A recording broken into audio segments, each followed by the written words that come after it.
ఈ బట్టమేక పక్షిని ఎందుకు అత్యంత అరుదైన పక్షిగా పరిగణిస్తారు ఈ జాతిని? ఇది ఎన్విరాన్మెంటల్ను చాలా బాగా కాపాడుతుంది. ఇండియాలో ఈ బట్టమేక పక్షుల సంఖ్య ఎంత ఉంది, ఎందుకు అది ప్రమాదంలో పడిందని చెప్తుంటారు జనరల్ గా? గతంలో చాలా ప్రాంతాల్లో ఉండేదండి. మేము కొత్తగా ఉద్యోగంలో చేరినప్పుడు 1980లోనే మేము దాదాపుగా 50-60 చూసేవాళ్ళం. GPS లాంటివి ట్రాకింగ్ ఉంటాయి కదా సార్, అవి ఈ పక్షులను కాపాడడానికి ఏమన్నా వాడుతున్నారా? లాస్ట్ మంత్ గుజరాత్ లో కనపడ్డదని. సో దాన్ని టోటల్ గా ఆ పక్షిని 24 hours దే ఆర్ వాచింగ్. ఇది మామూలుగా గ్రేట్ ఇండియన్ బస్టర్డ్ అంటారు కదా, ఓన్లీ ఇండియాకి మాత్రమే పరిమితమా సార్ ఇది ఈ పక్షి? Yes it is a great Indian బస్టర్డే. పక్క మన దేశమైనట్టు పాకిస్తాన్ లో కొద్దిగా. బట్టమేక పక్షి లేదా బట్టమేక పిట్ట గ్రేట్ ఇండియన్ బస్టర్డ్ అంటే సింపుల్ గా అర్థం కావాలంటే మీరు ప్రజలకు ఎట్లా చెప్తారు సార్? అది ఒక అరుదైన పక్షి అండి. ఎంటైర్ ఆంధ్రప్రదేశ్ లో రోళ్లపాడు అనే గ్రామంలో గడ్డి మైదానం ఉండటం వల్ల అక్కడ ఆవాసం ఏర్పరచుకొని 1980s లో చాలా ఎక్కువ చూసేవాళ్ళం. లైఫ్ టైమ్ సార్, లేకపోతే అది రీప్రొడక్టివ్ ఏజ్ లో ఒక గుడ్డు పెడతారు? ఒక్క గుడ్డు పెడతాం. ఎగ్జాక్ట్లీ. అక్కడికి వస్తాయండి మేల్ అండ్ ఫీమేల్ సుదూర ప్రాంతాల నుంచి. ఎక్కడి నుంచి వస్తాయని ఏమన్నా ఐడియా ఉందా సార్? గతంలో చెప్పడంటే అక్కడ వెస్ట్రన్ ఇండియా నుంచి అక్కడి నుంచి ఇక్కడికి వస్తాయి. ఎందుకంటే దాని ఆవాసం డ్రై గ్రాస్ ల్యాండ్స్. ఇవి ఎంత సైజ్ ఉంటాయి సార్? యాక్చువల్గా మనం ఆస్ట్రిచ్ అని చూస్తుంటాం, అట్లా ఆ పక్షిలాగా ఉంటుందా? అంటే ఇది కూడా ఒక బరువైన పక్షి. ఎన్ని కేజీలు ఉండొచ్చు సార్ జనరల్ గా? అంటే ఒక మంచి అడల్ట్ 15 to 20 kgs. సార్ ఈ పక్షి ఎక్కువగా ఏ రాష్ట్రాల్లో ఉంది? మన తెలుగు రాష్ట్రాల పరిస్థితి ఏంటి? మన తెలుగు రాష్ట్రాల్లో ఎక్కడ మనకు తెలిసినట్టు లేదండి, ఎక్సెప్ట్ రోళ్లపాడు. రోళ్లపాడులో ఇప్పుడు ఉన్నాయా సార్, కనిపిస్తుంటాయా? మాకు తెలుసండి, గత 5 సంవత్సరాల నుంచి కనపడటం లేదు. మామూలుగా ఈ ప్రమాదంలో ఉండడానికి వారికి నివసించే స్థలాలు లేకపోవడమా, హ్యాబిటేట్స్ లేకపోవడమా, ఏంటి పరిస్థితి? One of the reason. ఎందుకంటే హ్యాబిటేట్కి వచ్చినప్పుడు పక్కనున్న గ్రామస్తులు ఆ గడ్డిని కాల్చటం. ఈ వేట అన్నది వీటి పాలిట ఏమైనా ప్రమాదకరంగా మారుతోందా? అంటే వేట అంటే ప్రమాదకరమే. ఇంకా గవర్నమెంట్ ఏం చర్యలు తీసుకుంటుంది సార్ దీన్ని కాపాడడానికి? ఎక్స్పర్ట్స్ ఆఫ్ బర్డ్స్ వాళ్ళు ఫ్రీక్వెంట్ గా వచ్చి చూస్తున్నారు. ఒకవేళ ఈ పక్షులు అంతరించిపోతే అది పర్యావరణం మీద ఏమైనా ప్రభావం చూపిస్తుంది అంటారా? డెఫినెట్ గా క్వశ్చన్ లేదు. నెక్స్ట్ జనరేషన్, ముఖ్యంగా స్కూల్ స్థాయిలో పిల్లలకి వీటి పట్ల అవగాహన కల్పించాల్సిన ఏమైనా అంటే ఇది ఉందా? ఉందండి. చిన్న పిల్లలు ఎడ్యుకేట్ చేయడానికి పోతున్నారు అక్కడికి. ఎస్పెషల్లీ బర్డ్ వాచర్స్ ఉన్నారండి. దీన్ని వేటాడడం నేరం అని ఉందా సార్ జనరల్ గా? వైల్డ్ లైఫ్ యాక్ట్ 1972లో ఇట్ ఈస్ డిక్లేర్డ్ అనమాట.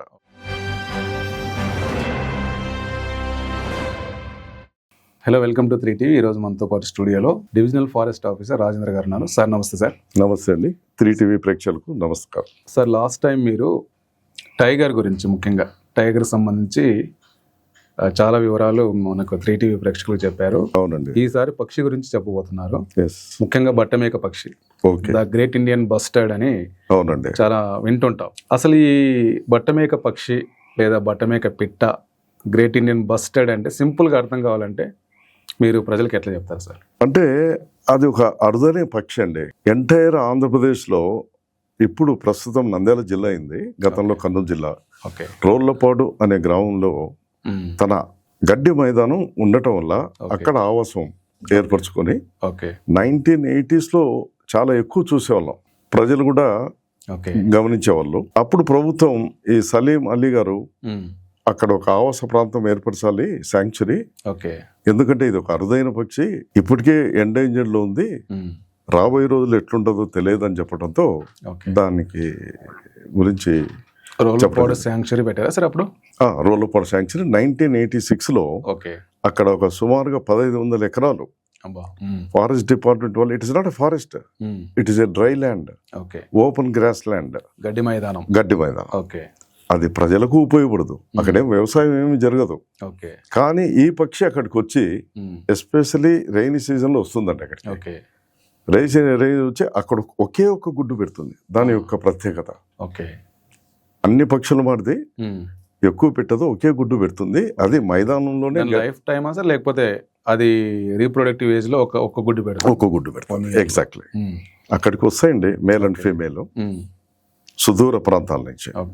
వెస్ట్రన్ ఇండియా వస్తాయని ఏమన్నా ఐడియా ఉందా సార్? అంటే గతంలో చెప్పడంటే అక్కడ వెస్ట్రన్ ఇండియా నుంచి అక్కడి నుంచి ఇక్కడికి వస్తాయి. ఎందుకంటే దాని ఆవాసం డ్రై గ్రాస్ ల్యాండ్స్. దానికి ఎస్పెషల్లీ రైనీ సీజన్ లోనే వస్తాయి, జూలై ఆగస్ట్ లో వస్తాయి. కేవలం ఒక గుడ్డు మాత్రమే పెడతాయి.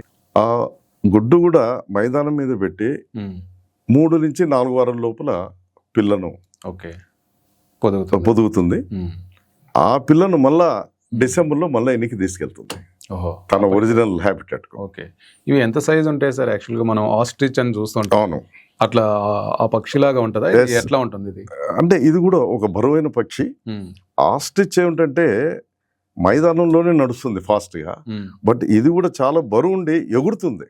ఓకే, ఏ పక్షి ఎగరనంత ఫాస్ట్ గా వెళ్ళిపోతుంది. ఓకే. సో దీని ప్రత్యేకత ఇదండి. It is a very heavy bird. At the same time it flies very fastly. ఎన్ని కేజీలు ఉండొచ్చు సార్ జనరల్ గా? జనరల్ గా అంటే ఒక మంచి adult 15 to 20 kgs. Okay, 15 to 20 kgs. Sir general గా ఈ బట్టమేక పక్షిని ఎందుకు అత్యంత అరుదైన పక్షిగా పరిగణిస్తారు ఈ జాతిని?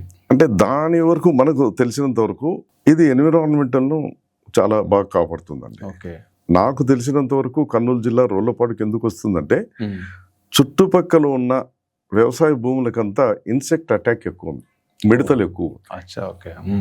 సో ఈ బర్డ్ అక్కడికి వచ్చి ఆ మిడతలను తిని ఆ చుట్టుపక్కల వ్యవసాయ భూములకంతా ఇన్సెక్టిసైడ్ కనులు కాకుండా సంరక్షిస్తుంది. ఓహో, అచ్చా. దట్ ఈస్ ది మెయిన్ దాని యొక్క గుణం అన్నమాట. ఓకే, దానికి ఆవాసం సరిపోయింది, గడ్డి మైదానం ఉంది, కావలసిన ఆహారం ఉంది. So it settles there during rainy season వచ్చి తన సంతానాన్ని అభివృద్ధి చేసుకొని మళ్ళా జనవరిలో తిరిగి తన ఆవాసానికి వెళ్ళిపోయింది. ఓకే, ఎందుకంటే ఇక్కడ వేడి ఎక్కువ కాబట్టి ఈ ప్రాంతంలో సమ్మర్లో ఉండలేదు. Again it goes back to its place. జనరల్గా భారతదేశం అంటే ఇండియాలో ఈ బట్టమేక పక్షుల సంఖ్య ఎంత ఉంది? ఎందుకు అది ప్రమాదంలో పడిందని చెప్తుంటారు జనరల్ గా? అంటే జనరల్గా ఏంటంటే గతంలో చాలా ప్రాంతాల్లో ఉండేదండి. మేము కొత్తగా ఉద్యోగంలో చేరినప్పుడు 1980లోనే మేము దాదాపుగా 50-60 చూసేవాళ్ళం అక్కడ Rollapadu.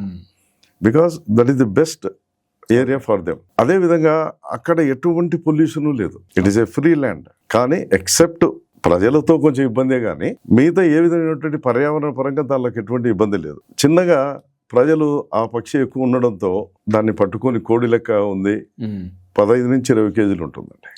It is a heavy bird. Okay, ఎందుకు మేక లెక్క ఉంది అని చెప్తారంటే మనం వెనక నుంచి చూసినప్పుడు దాని కాళ్ళు చాలా పొడుగ్గా ఉండటం వల్ల తల కూడా మెడ చాలా పొడుగ్గా ఉంటుందండి. అది వంగి తన కీటకాలను తినేటప్పుడు అది రెండింటిని తింటుందండి.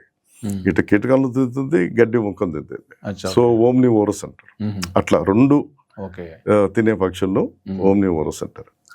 సో ఆ వెనక నుంచి మనం చూసినప్పుడు తన నడక మేక లెక్క ఉంటుంది. బికాస్ పెద్ద కాళ్ళు వంగి తినడం, మేక కూడా వంగి గడ్డిని తింటుంది. సో మనం చూసినప్పుడు వీ ఫీల్ బ్యాక్ సైడ్ నుంచి అదొక మేక లెక్క మనకు కనపడుతుంది. అందుకని గ్రామస్తులు ఆ పేరు పెట్టారు. అది పక్షి మేక లెక్క ఉంటుంది. బట్ట అంటే నేను అనుకున్న గ్రాస్ ల్యాండ్స్ దూరం నుంచి చూస్తే ఒక క్లాత్ లెక్క పరిచినట్టు ఉంటుంది మంచి రైనీ సీజన్ లో. సో నేను అనుకుంటున్నాను దానివల్ల బట్ట మేక పక్షి అని గ్రామస్తులు. It is a local name actually. సరే, ఈ పక్షి ఎక్కువగా ఏ రాష్ట్రాల్లో ఉంది? మన తెలుగు రాష్ట్రాల పరిస్థితి ఏంటి? మన తెలుగు రాష్ట్రాల్లో ఎక్కడ మనకు తెలిసినట్టు లేదండి, ఎక్సెప్ట్ కర్నూలు జిల్లా. అదే ఇప్పుడు ప్రస్తుతం నంద్యాల జిల్లా రోళ్లపాడు. వేరే విధంగా తీసుకుంటే కన్నా రాజస్థాన్ ప్రధానంగా, నెక్స్ట్ మహారాష్ట్ర, నెక్స్ట్ గుజరాత్, కర్ణాటక అంటే మన రాష్ట్రంలో కర్నూలు జిల్లా పక్కన బళ్ళారిలోనే అక్కడక్కడ కనపడిందట గతంలో, ఇప్పుడైతే లేదండి. ఈ 5 రాష్ట్రాల్లో ఈ పక్షి కనపడడం జరుగుతుంది. మీరు అడిగినట్టు ఇప్పుడు ప్రస్తుత సంఖ్య 100 లోపల తగ్గిపోయింది. మొత్తం 5 రాష్ట్రాల్లో కలుపుకుంటే కూడా 100 పక్షులు కూడా లేవని చెప్తున్నారు. So that's why it is declared critically endangered. దాని సంతతే ఇక కనుమరుగైపోయే స్టేజ్కి వచ్చిందని ప్రభుత్వం వాళ్ళు డిక్లేర్ చేశారు. రోళ్లపాడులో ఇప్పుడు ఉన్నాయా సార్? కనిపిస్తుంటాయా? మాకు తెలుసండి, గత 5 సంవత్సరాల నుంచి కనపడటం లేదు. ఎందుకంటే కరోనా వచ్చినప్పటి నుంచి, కరోనాలో clear environment throughout India. So అవి అక్కడనే ఉండిపోయినట్టున్నాయి నా ఉద్దేశం. తర్వాత మళ్ళా మేము 2022 నుంచి అక్కడ రోళ్లపాడులో మా ఫారెస్ట్ డిపార్ట్మెంట్ వాళ్ళు బర్డ్ వాచర్స్ ఎంగేజ్ చేసి అర్లీ మార్నింగ్ మొత్తం 1500 ఎకరాలు ఒక చోట ఒక బిట్టు, ఇంకో చోట 600 ఎకరాలు అలగనూరు రిజర్వాయర్ దగ్గర తీసుకున్నారు, కొన్నారు. ఆ పొలాన్ని కొని it is declared as A national park ఈ బట్టమేక పక్షుల కోసం. సో ఇప్పటి వరకు ఈ 4 ఏళ్లలో మా స్టాఫ్ ఇంతవరకు చూడలేదు. 4 years నుంచి. వీటికి అంటే ఇప్పుడు మామూలుగా ప్రమాదంలో ఉండడానికి వాటికి నివసించే స్థలాలు లేకపోవడమా, హ్యాబిటేట్స్ లేకపోవడమా, ఏంటి పరిస్థితి? One of the reason. ఎందుకంటే హ్యాబిటేట్కి వచ్చినప్పుడు పక్కనున్న గ్రామస్తులు ఆ గడ్డిని కాల్చటం, వాళ్ళ పశువులను లోపలికి వదలడం. సో దానికోసం ప్రభుత్వం వాళ్ళు ఇప్పుడు సోలార్ ఫెన్సింగ్ వేసారండి ఎంటైర్ శాంక్చురీకి చుట్టూ. ఓకే. సో ఇంకా తమాషా ఏంటంటే అక్కడున్న జింకలన్నీ శాంక్చురీలో ఉండిపోయినాయి. ఇప్పుడు వేల జింకలు ఉన్నాయి. బర్డ్స్ కోసం తీసుకున్న 1500 ఎకరాల్లో దాదాపుగా 2000-3000 జింకలు ఉన్నాయి ఇప్పుడు. అందులో కృష్ణ జింక ప్రత్యేకంగా ఉంది అక్కడ. ఆ విధంగా ఆ ప్రాంతం తయారైపోయింది. వన్ ఆఫ్ ది రీజన్ వాళ్ళు చెప్పడం ఏంటంటే ఈ పెస్టిసైడ్స్ కొట్టడం పక్కనున్న వ్యవసాయ భూములకు, ఇవి పోయి అక్కడ తిరుగుతుంటాయి, పక్కనే కదా ఎగురుతాయి, అట్లా పోయి చూసుకుంటే ఆ తిరిగేటప్పుడు ప్రజలు కూడా కొద్దిగా పక్షులను పట్టుకొని తినటం, ఆ గడ్డి కాలిపోవటం, ప్రజలే కాలుస్తారు అన్నమాట దానికోసం. సో దాని ఆవాసం కొద్దిగా డిస్టర్బ్ అయిపోతుంది, గడ్డి మైదానాలు తగ్గిపోవటం, అది రాకుండా పోయేదని కొన్ని కారణాలు. దాని గురించి ప్రత్యేకంగా మనం చదివినప్పుడు దాని కళ్ళు అన్ని పక్షుల మారిది ఇట్లా ముందర ఉండవట, సైడ్కు ఉంటాయంట. సో అది కరెంటు లైన్స్ చూడలేకుండా పోతుంది. పైకి ఎగిరినప్పుడు కరెంటు హై టెన్షన్ వైర్లకు తగిలి చనిపోవటం ఎక్కువ జరిగిందని మా డిపార్ట్మెంట్ లో గుర్తించినారు. అది మామూలుగా పెద్ద పవర్ లైన్స్ ఉంటాయి. రెండోది వెండి మిల్స్ ఉన్నాయి. ఇప్పుడు ఎక్కువ పెట్టారు. వీటి వల్ల కూడా ఏమైనా ఇబ్బంది ఉంటుంది. పొల్యూషన్ పక్కనే ఇప్పుడు పెద్ద సిమెంట్ ఫ్యాక్టరీ వచ్చింది గడివేముల దగ్గర. So lot of pollution. So దానివల్ల కూడా దానికి వాతావరణం కొంచెం డిస్టర్బ్ అయినట్టు అనుకుంటున్నారు. అయినా ప్రత్యేకమైన చర్యలు, ఎటువంటి ఇబ్బంది లేకుండా దాన్ని ఎట్లయినా సరే దాన్ని అభివృద్ధి చేయాలని ప్రభుత్వం వాళ్ళు చర్యలు తీసుకుంటున్నారు. ఈ 10 years they have taken a 10 years policy. 2013 to 2023 యాక్చువల్గా అయిపోయింది పీరియడ్. బట్ అయితే గుజరాత్ లో ఫారెస్ట్ డిపార్ట్మెంట్ సక్సీడ్ అయింది. ఒక్క పక్షి గుడ్డు పెట్టి పొదిగి పిల్లను మొన్న లాస్ట్ మంత్ మార్చి 26వ తారీఖు చేసిందంటే వాళ్ళ ఆనందానికి అవధుల్యం. 10 సంవత్సరాల తపన, 10 సంవత్సరాల నుంచి సంరక్షిస్తున్నారు. ఒకే పక్షి ఒక గుడ్డు పెట్టి అందులో ఒకే గుడ్డు పెడుతుంది. ఆ ఒక్క గుడ్డు కూడా లైఫ్ టైమ్ లో ఒకటే.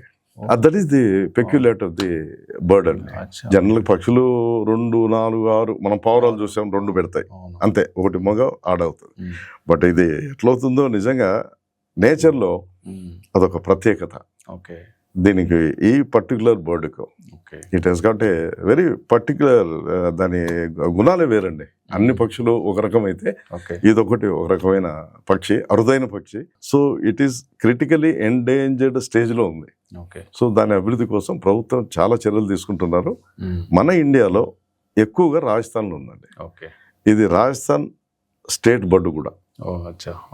గ్రేట్ ఇండియన్ బస్ట్ వాళ్ళు స్టేట్ బర్డ్ గా పెట్టుకున్నారు. ఈ వేట అన్నది వీటి పాలిట ఏమైనా ప్రమాదకరంగా మారుతోందా? అంటే వేట అంటే ప్రమాదకరమే. మనకు ఎక్కువ సంతతి ఉంటే వేట అంతకుముందు చేశారు. ఇప్పుడు టోటల్ గా protected by the forest staff అంతా పెట్టారు. టోటలీ ఫెన్సింగ్ చేశారండి ఏరియాకంతా. ఇంకొకరు ఎవరు లోపలికి పోనీకి లేదు. అదే పనిగా గేట్లు తీసుకుని పోవాల్సిందే కానీ చాలా మటుకు రోళ్లపాడులో మటుకు సోలార్ ఫెన్సింగ్ చేశారు. ఇంకా గవర్నమెంట్ ఏం చర్యలు తీసుకుంటుంది సార్ దీన్ని కాపాడడానికి? అదే కాపాడడానికి అక్కడ ఏమైందంటే కొన్ని చెట్లు కూడా బాగా పెరిగిపోయి ఈ గత 40 సంవత్సరాల్లో, నేను 86 అని చెప్పాను, ఇప్పుడు 226 కదా, దాదాపు 40 years లో కొన్ని చెట్లు పెరిగాయి. అవి కూడా దానికి ఆవాసం కొంచెం డిస్టర్బ్ అవుతుంది. సో మా సైంటిస్ట్ అంటే ఎక్స్పర్ట్స్ ఆఫ్ బర్డ్స్ వాళ్ళు ఫ్రీక్వెంట్ గా వచ్చి చూస్తున్నారు. ఇది కూడా ఒక ఇబ్బందికరంగా ఉందని చాలా మటుకు చెట్లు కొట్టేశారు. అక్కడ ఉండేదే పొదలు, పెద్ద చెట్లు కాదు. ఆ పొదలు కూడా దీనికి డిస్టర్బ్ అవుతుంది, అంటే ఏరియా తగ్గిపోతుందని గడ్డి మైదానం. సో వాటిని కూడా దే హ్యావ్ క్లియర్డ్. మాక్సిమం గా ఎంత పెట్టాలో అంత సైంటిఫిక్ మెథడ్ లో దే ఆర్ ప్రొటెక్టింగ్ అండి. ఎక్కడ కానీ వాళ్ళదైతే తప్పు లేదు, కానీ అది వచ్చేదానికి ఎన్ని ప్రయత్నాలు చేయాలో అంత ప్రయత్నాలు ఆంధ్రప్రదేశ్ ప్రభుత్వం చేస్తుంది. తెలంగాణలో ఎక్కడ లేదండి, ఆంధ్రాలో కూడా ఎక్కడ లేదు, ఎక్సెప్ట్ ఇట్లా బళ్ళారి అటు కొంచెం ఇంకొక 2 hours కర్నూలు జిల్లాలోనే సిరివెల్ల ప్రాంతంలో మేము 86లో చూడడం జరిగింది. రోళ్లపాడులో స్టాండర్డ్, సిరివెల్ల ప్రాంతంలో కూడా చూడడం జరిగింది. ప్రజల్లో అవగాహన లేకపోవడం ఈ పక్షి పట్ల కూడా ఇవి అంతరించిపోవడానికి ఏమైనా అది ఒక పాయింటే. ఉమ్. ఎందుకంటే ప్రజలకు ఎంతసేపు ఉన్నా దానికి పర్యావరణం మీద ఆలోచన ఉండదు. అవును. ఏదో పక్షి వచ్చింది ఉమ్. తినేదానికి అనువుగా ఉంది, ఉమ్. కోడి 1 కేజీ 2 కేజీలు ఉంటే ఇది 15-20 కేజీలు ఉంటుంది. అవును. సో ఎంటైర్ ఒక 4-5 మంది కుటుంబాలు ఈ తినొచ్చని రకంగా ఆలోచిస్తారు. ఆయిల్ ఆలోచిస్తే 85లో ఎక్కువ జరిగినాయండి. ఓకే. ఆ విధంగా ఉమ్. అన్ని పట్టుకోవడం, ఓకే. ప్రజలంతా ఎక్కువ దాన్ని తినడం, ఉమ్. మా డిపార్ట్మెంట్ వాళ్ళు కేసులు పెట్టడం కూడా జరిగింది. ఓకే. ఒకవేళ ఈ పక్షి ఉండే ప్రాంతాలు ఉంటాయి చూడండి, అవునండి. రోళ్లపాడు ఉంది. Yes. ఆ చుట్టుపక్కల ఉండే గ్రామాలు, స్థానిక గ్రామాలకు అవును. వాళ్ళ పాత్ర ఏముంటుంది వీటిని కాపాడుకోవడంలో? వాళ్ళకి ఏమైనా అవగాహన? అంటే మా కల్పించాలి. డిపార్ట్మెంట్ వాళ్ళు ఎడ్యుకేట్ చేస్తున్నారండి. ఉమ్. సపరేట్ గా ఒక కార్యక్రమాలు పెట్టి గ్రామాలలో ఓకే. దీనివల్ల మీ పొలాలు బాగుపడతాయి. ఇండైరెక్ట్ గా, డైరెక్ట్ గా మీకేం కనపడదు. అది ఏ విధంగా అయితే నీ మిడతలను ఇన్సెక్ట్స్ ను తినటం వల్ల ఉమ్. నీ అగ్రికల్చర్ పొలాలకు ఎటువంటి హానికరం లేకుండా అది కాపాడుతుంది. అది వాళ్ళకు అవగాహన కొంచెం తక్కువ. ఎందుకంటే దాన్ని సూక్ష్మంగా చూడాలి. ఎటువంటి ఇన్సెక్ట్లు పడుతున్నాయి, ఇది వచ్చి ఎన్ని తింటుంది, ఎట్లా అనేది ఇట్ ఈస్ రియల్లీ ఒక పెద్ద సబ్జెక్ట్ అండి అది. ఓకే. కానీ ప్రజలలో ఎంతసేపు ఉన్నా ఉమ్. నాకు ఉత్పత్తి కావాలి, అవును. పొలంలో కెమికల్స్ వేసేయాలి ఉమ్. అనుకోకుండా ఆ కెమికల్స్ కూడా ఈ వాసన చూడడం, కొంచెం ఇబ్బంది పడటం, రాకుండా పోయేదానికి కూడా ఒక కారణం అని సైంటిస్టులు చెప్పడం జరిగింది. అచ్చా, అచ్చా. ఓకే. చుట్టుపక్కల ఈ 1500 ఎకరాలు కాకుండా చుట్టూరన్ని పొలాలే, వ్యవసాయ భూములు. ఉమ్. సో వాళ్ళ మనుషులు ఇబ్బంది పెడుతున్నారు, ఉమ్. కెమికల్స్ ఇబ్బంది పెడుతున్నది, ఫైర్ అకరెన్స్ ఇబ్బంది పెడుతుంది, హై టెన్షన్ వైర్స్ ఇబ్బంది పెడుతున్నాయి. ఓ తిట్టు పెద్ద పెద్ద కర్మాగారాలు, సిమెంట్ ఫ్యాక్టరీస్ కూడా వచ్చేసాయి చుట్టుపక్కల. ఉమ్. సో దానివల్ల కూడా పొల్యూషన్ ఎక్కువైపోయి ఉమ్. అది రాకుండా పోయేదానికి ఒక కారణమని అవన్నీ కంట్రోల్ చేస్తూ ఫుల్లీ ప్రొటెక్షన్లు పెట్టారండి ఇప్పుడు. ఓకే. ఒకవేళ ఈ పక్షులు అంతరించిపోతే అది పర్యావరణం మీద ఏమైనా ప్రభావం చూపిస్తుంది అంటారా? డెఫినెట్గా అండి, క్వశ్చన్ లేదు. ఓకే. అంటే ఆ చుట్టుపక్కల పొలాలకు ఉమ్. ఇంకా ఇన్సెక్ట్స్ ఎక్కువైపోయి ఓకే. వాళ్లకు వ్యవసాయ ఉత్పత్తి తగ్గిపోవచ్చు ఉమ్. ఉమ్. ప్రధానంగా. ఓకే. నేను అనుకుంటే అక్కడ మిడతలు ఎక్కువ ఉన్నాయి కాబట్టి ఒక ఊరు కూడా ఉంది మిడుతూరు అని. మిడుతురా? ఊరి పేరే మిడుతూరు వచ్చేసింది. అంటే ఎన్ని మిడతలు ఉంటాయో పూర్వకాలం మనకు తెలియదు. ఓకే. సో దానివల్ల టోటలీ కంట్రోల్డ్ ఈ బర్డ్ ఒక గ్రూప్ గాని వచ్చిందంటే అక్కడ మిడతల సంతతి లేకుండా, ఇన్సెక్ట్స్ సంతతి లేకుండా వాళ్ళ పొలాలను కాపాడుతుందండి. ఓకే. అది పర్యావరణ హితంగా మనం చెప్పుకోవచ్చు. ఇప్పుడు అంటే నెక్స్ట్ జనరేషన్, ముఖ్యంగా స్కూల్ స్థాయిలో పిల్లలకి వీటి పట్ల అవగాహన కల్పించాల్సిన ఏమైనా అంటే ఇది ఉందా? ఎస్ అండి, ఉందండి. ప్రభుత్వం వాళ్ళు ఏం చేశారంటే రోళ్లపాడులో ఉమ్. ఫర్ బర్డ్ వాచింగ్ పీపుల్ కోసము ఉమ్. డార్మెంటరీస్ కట్టి అక్కడ నైట్ హాల్ట్ ఉండి ఓకే. ఆ బర్డ్ను చూసి ఉమ్. ఎందుకు ఇక్కడ ఈ ప్రాంతంలోనే వస్తుంది, చిన్న పిల్లలు ఎడ్యుకేట్ చేయడానికి పోతున్నారు అక్కడికి. ఓకే. ఎస్పెషల్లీ బర్డ్ వాచర్స్ ఉన్నారండి, రెగ్యులర్ గా వస్తారండి. August, September, October okay. Nearly 50 to 100 people will come from throughout India. కొంతమంది చాలా మంది వస్తారు. వాళ్ళందరికీ కావాల్సిన వసతి కల్పించారు. They can stay in that. ఎందుకంటే చిన్న విలేజ్. ఇప్పుడు రెస్టారెంట్ కూడా పెట్టారు రీసెంట్ గా. ఎవరన్నా అడిగితే వాళ్ళు అక్కడనే ఫుడ్ ప్రొవైడ్ చేస్తున్నారు. చాలా హ్యాపీగా వాళ్ళు తిరిగి ఓకే. కారణాలు అన్వేషించడం జరుగుతుంది, ఓకే. ఇంకా జరగబోతుంది. స్కూల్ చిల్డ్రన్ కూడా అవగాహన కల్పిస్తున్నారండి. ఓకే. అంత పెద్ద ఎత్తున లేకుండా పోయినా బర్డ్ వాచర్స్ మటుకు రెగ్యులర్ గా వస్తున్నారు. Okay. That is true even now. ఒకవేళ ఇప్పుడు ఈ టెక్నాలజీ, ముఖ్యంగా GPS లాంటివి ట్రాకింగ్ ఉంటాయి కదా సార్, అవి ఈ పక్షులను కాపాడడానికి ఏమన్నా వాడుతున్నారా? ఉపయోగపడుతుందా అది? నాకు తెలిసి, ఎందుకంటే ఇక్కడ లేదు. అదే మనం రీసెంట్ గా చెప్పాను కదా, లాస్ట్ మంత్ గుజరాత్ లో కనపడ్డదని. సో దాన్ని టోటల్ గా ఆ పక్షిని 24 hours they are watching. Okay. ఎక్కడికి పోకుండా జాగ్రత్తగా ఓకే. అని మనం పేపర్లో చదవడం జరిగిందండి. ఒకటే పెట్టింది. సో పీపుల్, డిపార్ట్మెంట్ కానీ ప్రజలకు కానీ ఒక నమ్మకం కలిగింది. సో మళ్ళీ మనం దానిని బతికించవచ్చు అనే ధైర్యం మిగతా ప్రాంతాల వారికి కూడా కలిగింది అనమాట. ఇన్ జనరల్ గా రాజస్థాన్ లో డెజర్ట్ నేషనల్ పార్క్ అని అక్కడ పెట్టి అక్కడ ఎక్కువ ఉన్నాయి. ఇండియాలో మొత్తం 5 రాష్ట్రాల్లో కలుపుకుంటే కూడా 100 లేవు అనేది సర్వేలో తేలిపోయింది. So it has been declared as a critically endangered species గా డిక్లేర్ చేశారు. మీరు చాలా అంటే ప్రమాదంలో ఉన్న పక్షి అని అంటున్నారు. అవును. వచ్చే 10 ఏళ్లలో ఎట్లా ఉండొచ్చు అని ఒక అంచనా, మీ అంచనా? అంటే నాకు ఒక నమ్మకం కలిగిందండి. అదే చెప్పాను కదా, నిన్న గుజరాత్ లో బర్డ్ వచ్చింది. ఆంధ్రప్రదేశ్ కూడా వచ్చేదానికి అన్ని చర్యలు తీసుకుంటున్నారు. ఇంకా నేను అది ఎలా చెప్పాలి నాకు తెలియదు, కానీ ప్రభుత్వం వారు, forest department they have taken almost all measures.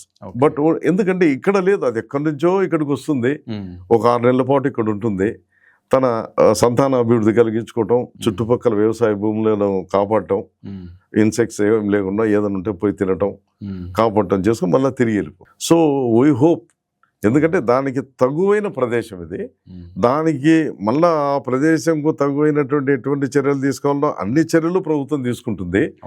So వచ్చేదానికైతే అవకాశం ఉంది. కానీ మేము ఈ 5 ఏళ్ల నుంచి మటుకు కరోనా తర్వాత 2020 నుంచి మేము పేపర్లలో రెగ్యులర్గా ఆగస్టులో వచ్చింది బర్డ్ వాచర్ చూశాడని పేపర్లు పడుతుంది రెగ్యులర్గా ఎవ్రీ ఇయర్ అప్ టు 2020 వరకు. 2 చూసాము, 4 చూసాము, 6 చూసాము అని చెప్పేసి. బట్ ఈ 3-4 ఏళ్లలో ఇంతవరకు కనిపించలేదు అని అక్కడ డిపార్ట్మెంట్ వాళ్ళు చెప్పడం జరిగింది.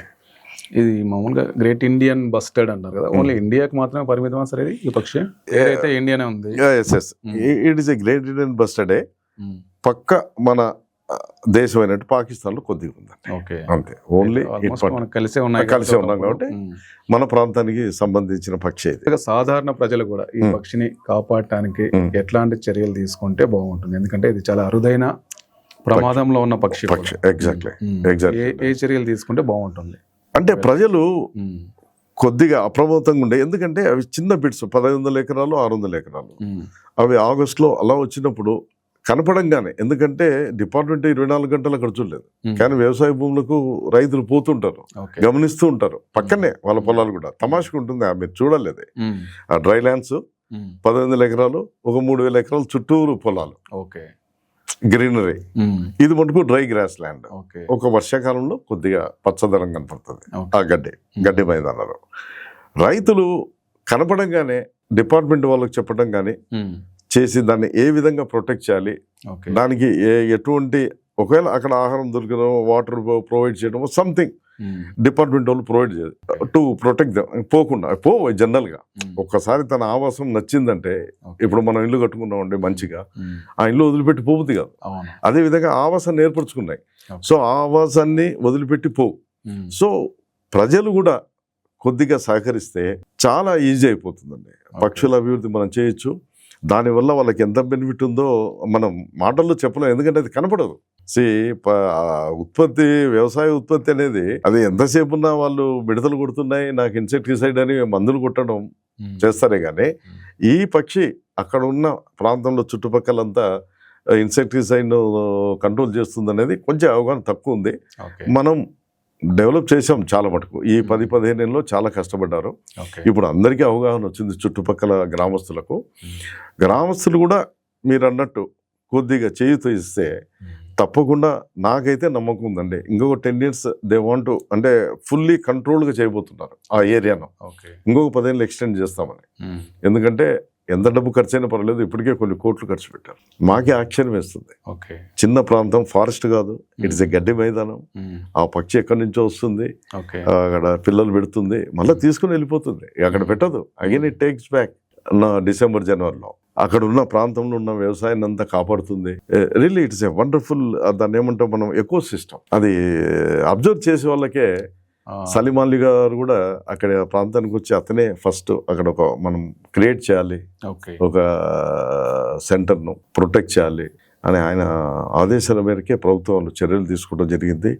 దాదాపు 2000 ఎకరాలు ప్రభుత్వం వాళ్ళే కొన్నారు.